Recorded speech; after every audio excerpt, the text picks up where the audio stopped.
So I'm here with my friend Billy, and today we're doing the Phillips risk assessment for periodontal disease. So we just went over the questions with him, kind of just seeing what what he does for home care and any knowledge of periodontal disease. And so his results were a high risk. So I feel like my first question to ask you would be, do you know what periodontal disease is? No. Okay. So it's gum disease. Mm-hmm. So there's two different kinds. Do you know what gingivitis is? Heard of it, but I don't really know. Okay. So there's a reversible and then there's an irreversible kind. Oh, okay. So the reversible is like the beginning stages. Mm-hmm. That's gingivitis. All it is that you have bacteria in your mouth mm-hmm. from not having proper not brushing and flossing every single day. So what happens is that bacteria gets in your gums and they get inflamed, bleed, everything. That is something that you can get. You can go to see your hygienist and they'll do your cleaning. Is curable, but it can get to a point where it's not. So then it can get worse if you don't do anything about it. And what happens is it turns into something called periodontitis. And what that is just everything else, inflammation, bleeding, but it also can add bone loss. And the downfall of that is that you can't get it back. Once you lose bone, it's gone. Yeah. So another question I have would be, what do you do for at home for home care? What's something daily that you do? I am terrible because I have flossed twice in my life, and that's both at the dentist. I used to use mouthwash, not really anymore. I typically brush my teeth, I'd say twice a day, morning and night, but probably about 70% of the time I do twice, at least once a day. I do forget. Okay. More often than I should. But it's good though that you are brushing your teeth. Mm-hmm. You're still taking that initiative to make sure you are doing some kind of home care. Mm-hmm. Is it just at night? I know if you don't brush your teeth. If I'm staying up too late and I'm just I just want to go straight to bed. It's oftentimes that it's laziness. It's just all right, I'm staying up till 2-3 in the morning playing video games. It's all right, let me go straight to bed. Okay. So that's understandable. I think one thing that maybe you could try doing is after you eat a snack or your last meal, just immediately go brush your teeth before bed. If you know you're gonna lay down and you're gonna play video games, it's just at least just do it right after you eat and immediately do it. Just develop a better habit. Exactly. Once you get into the habit of doing it, you'll feel better. It's just you'll notice a difference. And then, with flossing at all, is there anything that you do for? I just don't. You don't? I just don't floss. Is it have you tried it ever or anything that you've used? I don't know. I guess up until recently, I didn't know how important it was. I was just it's. I don't know. It's very. To be honest, when you brush your teeth, I just don't think about it. A lot of people don't, but that's what we're here for. Is we're here to educate you on that. And some people don't know when you brush your teeth, you're really only cleaning about 60 to maybe 70% of your mouth.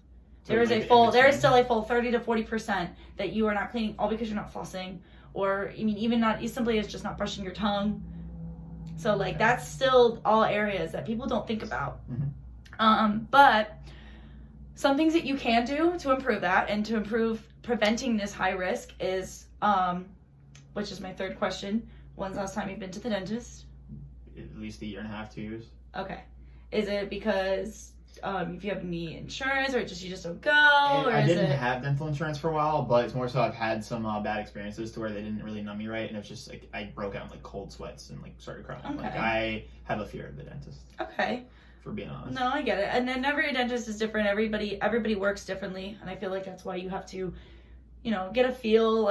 I know people that have gone to different offices and just do their consultation just because they want to see how it is, if you're gonna actually enjoy that dentist, because you don't want to be uncomfortable. That's fair. It's I just went to the one that I went to as a kid just growing up, so it's just I just don't really like that particular one, and I don't really know too many others. Yeah. So I think once you find the right person and you find someone that you if I'm comfortable with someone, I think I'd actually. It's a complete. Even I've had patients like that where they are very terrified to be in the chair, and you just talk to them and you get to know them, and then they get comfortable. Yeah.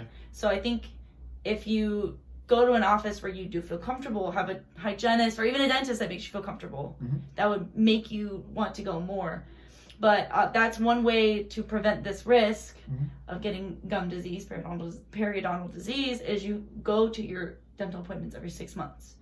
Because not only are you getting your cleanings, we're checking for cavities, and we check for oral cancer. So it's like a 3 thing in one. Full service. And yeah.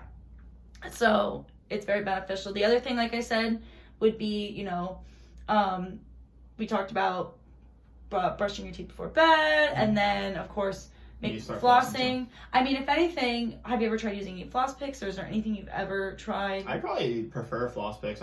I only use floss like normally. So if you don't like see yourself using the floss and you would any other type of method, I mean, I just don't really know enough. Okay, so that's what you have me here for.